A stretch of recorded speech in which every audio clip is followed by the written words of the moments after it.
Hey everyone, and welcome to part 56.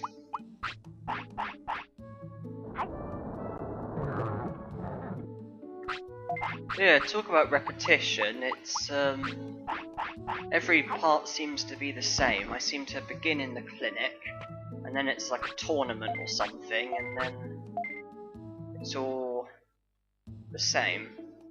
So I mentioned that I apologise about how tedious this must have become, because basically every part has pretty much been the same since goodness knows what part. And particularly recently with all these tournaments, it's all been very, very much the same.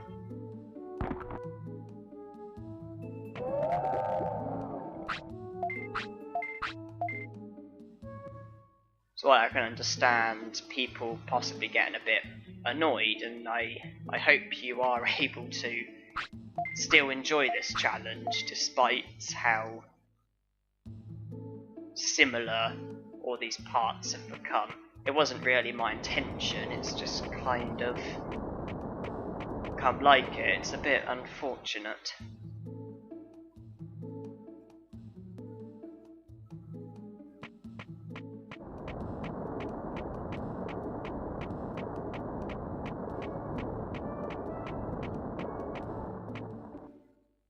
But as well as doing videos, I obviously love watching videos as well, because obviously this is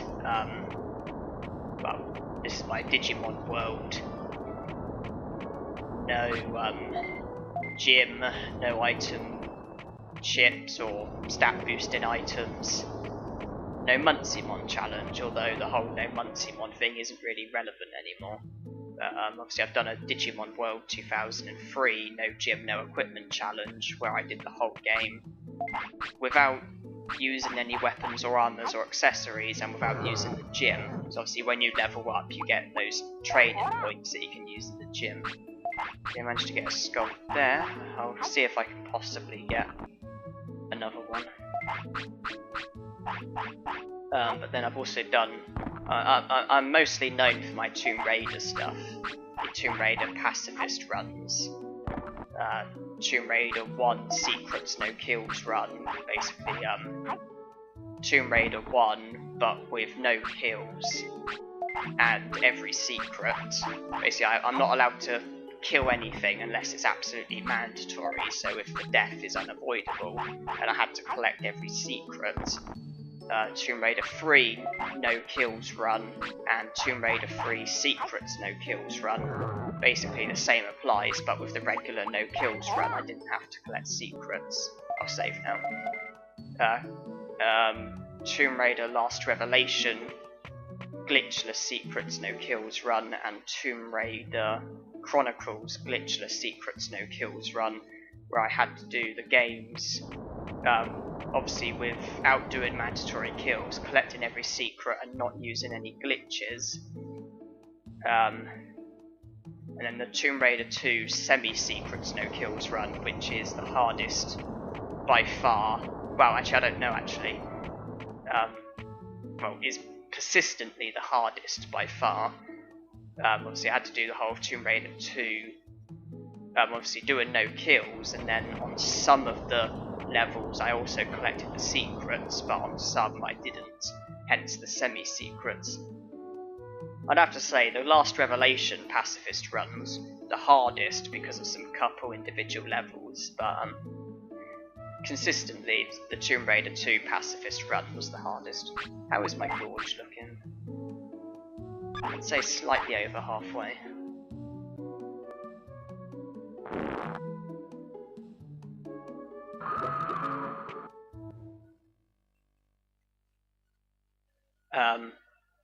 But that's the main stuff. There's some other stuff as well, like Final Fantasy X, defeating penance before sin, Snowboard Kids no item challenge, where I did it without using any items, Snowboard Kids lapping challenge, where I lapped characters on one of the courses, Banjo-Kazooie no honeycombs, no extra honeycombs, no death challenge.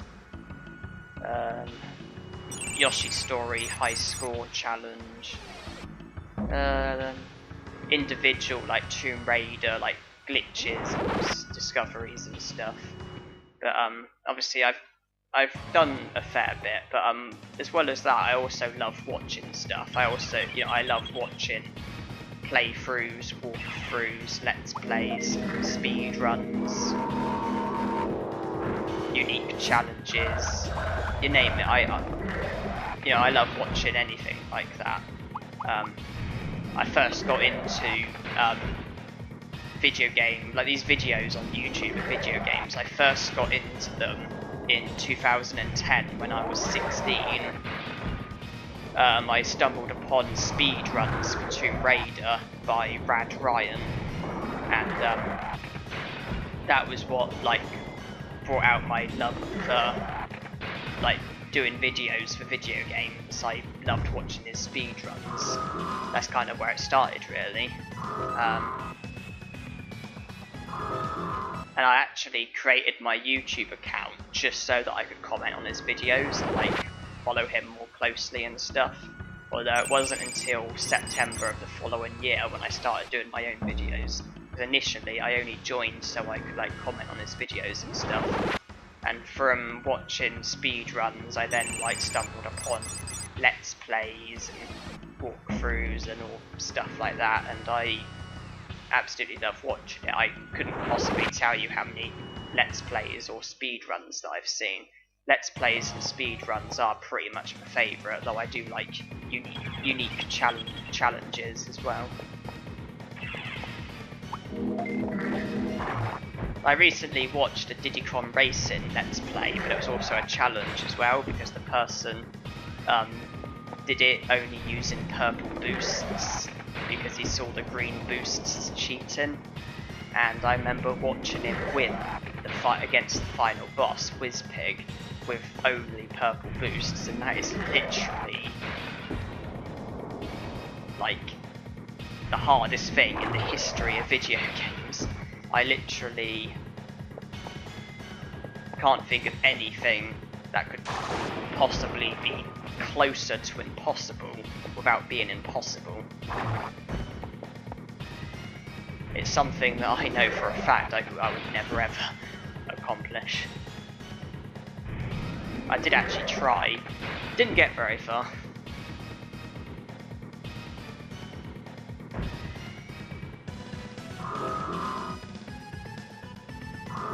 Then most of the stuff that I do for enjoyment. I do for the enjoyment of myself, I do for the enjoyment of others, stuff that I have a lot of passion for. I'm not, I don't claim to be, like really, good or like really knowledgeable or anything like that. It's just like love and passion with me. Although, yeah, that's kind of where it is really. I wouldn't really want to go down the route of trying to be good, because then it all gets really competitive and not very nice, and then you all start like competing with each other. And like I said, I'm not about ability. I don't consider myself to be, that's sorry what I consider myself to be. It's enjoyment. That's what I look for.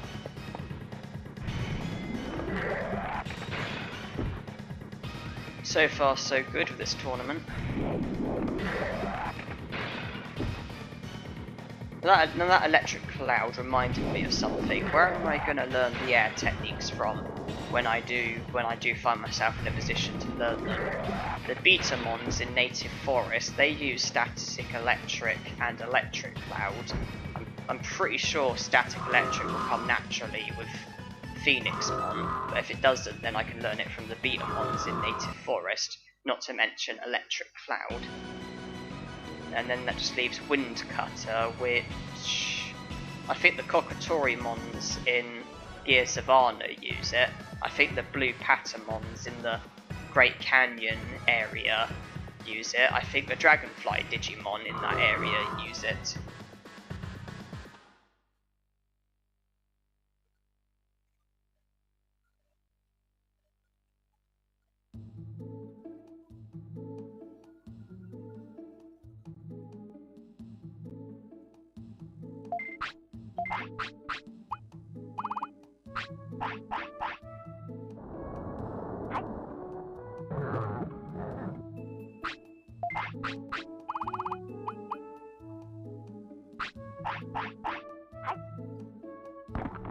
Why is he still sometimes declining? His discipline is high. Oh, an S tournament. Okay, and now we've got something to look forward to, because I've got to win the S tournament with decent stats, and I've got to depend on the game not freezing, and I have to specifically win a specific item, metal parts, and I've got a 30% chance.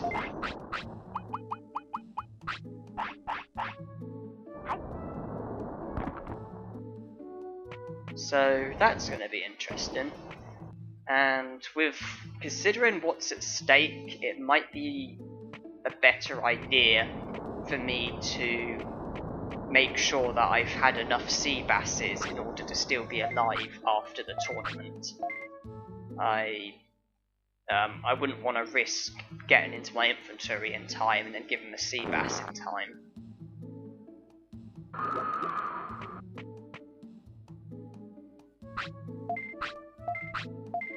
And then him accepting the sea bass, because that's risky, and in a minor tournament it's okay, in a serious tournament it's a different story. Then there's a question of how many sea basses would I need to give him to guarantee it. You might think 6, because 6 has been the persistent number, but then the Mega Seadramon who I've got, who's over 100, I'm sure I only ever needed to give him 5, and surely that Mega Seadramon is the same as this Mega Seadramon.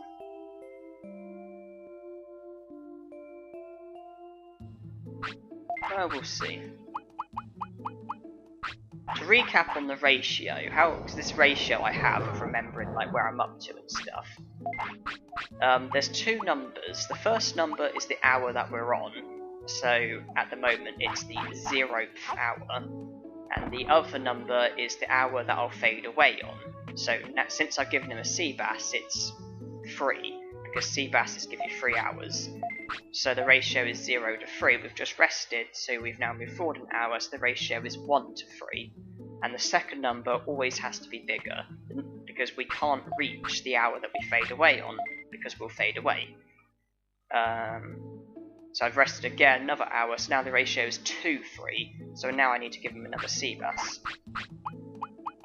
Gives another 3 hours, makes the ratio 2-6.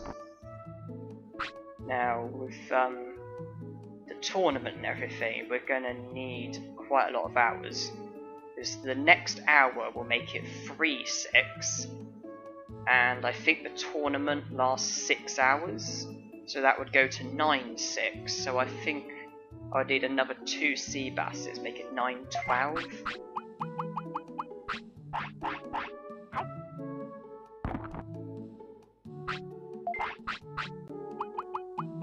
Yeah, that should definitely work. And I'm going to enter the tournament as soon as possible, because the sooner I enter it, the sooner I'll leave it. So I'll enter it as soon as it becomes available.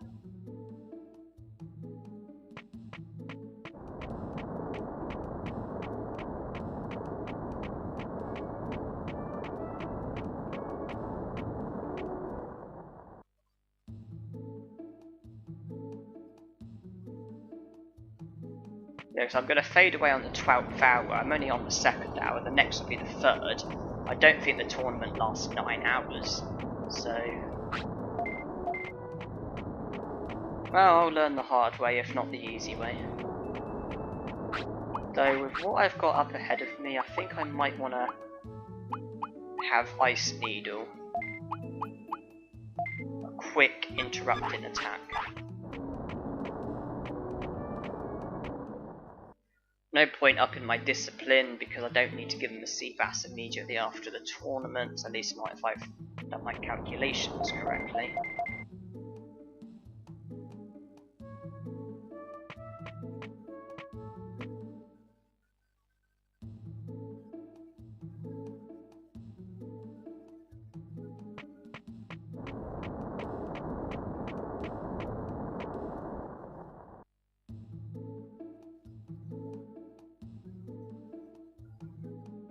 Now, admittedly, when you take stats into account, I am an underdog, but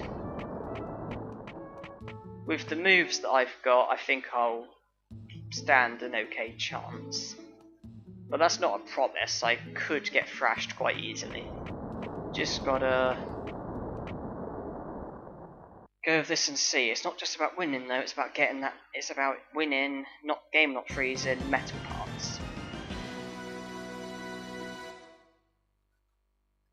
And I'm against Andromon, which can be a problem. He can have some devastating moves. I'm glad Vadermon's been taken out. Because although Vadermon is absolutely useless when you have him, for some reason whenever you're against him he's always world class for some reason. Buster Dive's okay, I can live with that. Elite Program is dangerous. Megton Punch I can live with.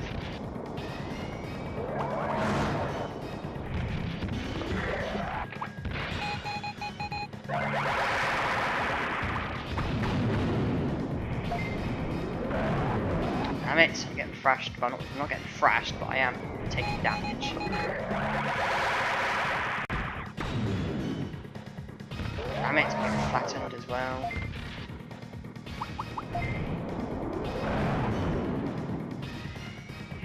HP is not going to be good.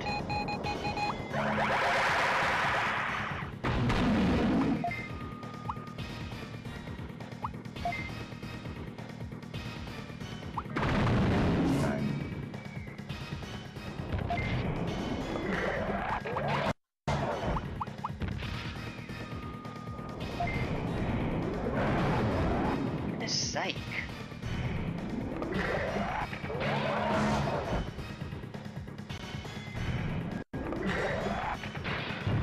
See if that's going to make all the difference. I've lost this well and truly. I haven't even got time to bother with Aqua Magic.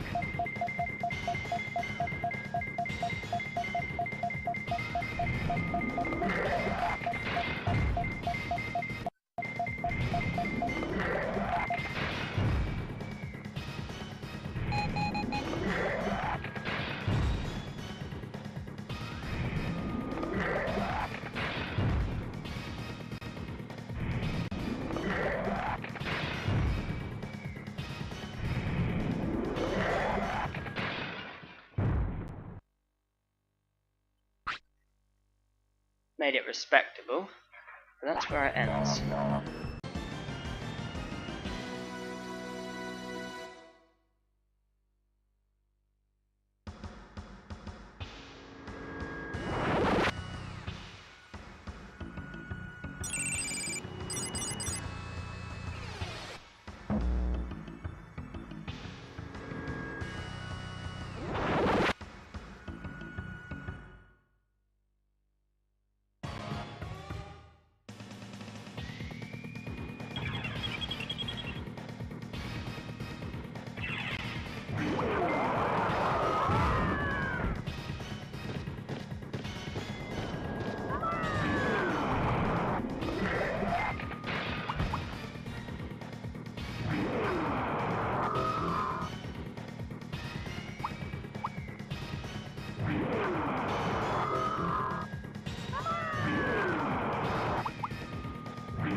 and I got the metal part that I was after.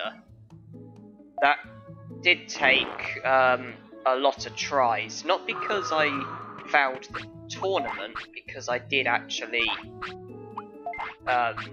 succeed. I think most of the time. It's that the game kept freezing and I kept winning either the Mega Hand or the Fatal Bone. And the B, and I didn't mean to select that. Here we go. So yeah, the game kept freezing and I kept winning the wrong prize, but I managed to get there in the end. The time Andromon beat me, I think that was literally the only time I lost out of all of the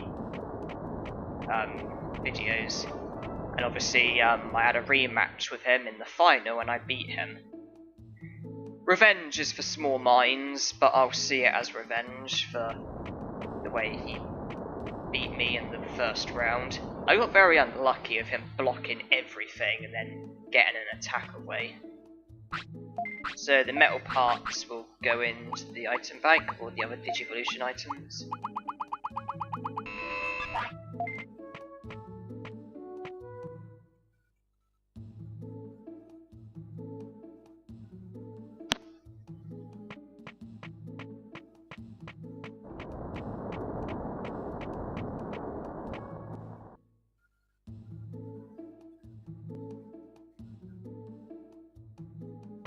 I save here, that's the end of the part, so thank you for watching, and hope you enjoyed.